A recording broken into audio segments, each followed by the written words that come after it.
Vermont Senate Democrats continue pushing to pass a pair of gun violence prevention bills. Now, these are aimed at increasing firearms penalties and banning guns from businesses that serve alcohol statewide, not just Burlington. ABC 22's Matt Holderman heard from lawmakers about these bills today, and he joins me now live in the newsroom. Matt?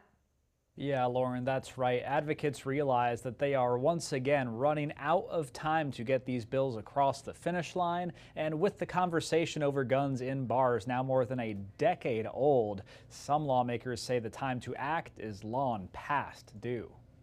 People want gun safety, and they have been loud. With just a matter of days left in his years-long state politics career, Senate President Pro Tem Phil Baruth has set his sights on a couple more pieces of gun control legislation that would both up the charges for firearms offenses and keep guns out of places where you can buy a drink. There is no logical reason why we should allow deadly weapons in a place that people go to specifically to become mildly intoxicated. Tuesday afternoon, gun safety advocates and fellow Democratic senators joined Baruth in supporting the efforts to get those two bills passed. In short, the bills would make it illegal to bring firearms into any place across the state that serves alcohol. They would restrict people with mental illnesses who've been deemed dangerous from owning guns, and they would make stealing a firearm a form of grand larceny, among a few other increased penalties. On the mental health note, one advocate who lost her parents to gun violence says had that law been in place years ago,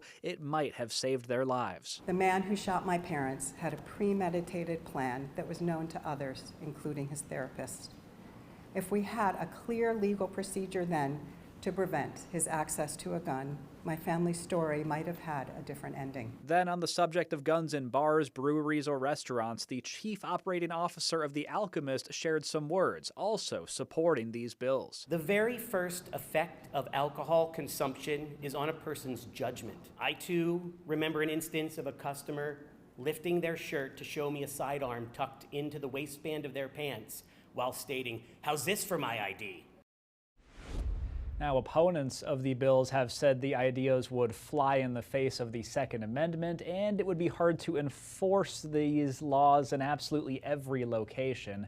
Baruth contested that final argument there, saying that with this law in place, it would make it easier for police to intervene in moments of violence. These bills do still have a long road ahead if they are going to become law, but we will keep you up to date on what happens. For now, reporting live in the newsroom, Matt Holderman, ABC 22 News. And Matt, with a matter of days left in the session and a lot of work still to be done, lawmakers say it's starting to look very likely they'll have to extend the session deep into May, possibly even June. This is largely due to debate over the big talking points of the session, those being education reform and, as always, the state budget. As we have been mentioning, Governor Phil Scott told lawmakers in January he would not sign the state budget if they couldn't make progress on the state's education transformation plan. Now, we spoke with Senator Baruth about this today. He says one likely can't pass without the other, and he thinks it'll take a few extra weeks. The budget is the last train, as we say, so that's not gonna go all the way, I don't think, until the education bill goes all the way. So that's pretty standard, but what's not standard is that we might have to extend the session a little bit by a week or two in order to get everything. Baruth adds the governor's veto threat certainly has shaped lawmakers' thinking this session, but he says it ultimately hasn't determined any decisions they've made so far. As it stands, the session now will most likely end in a few weeks.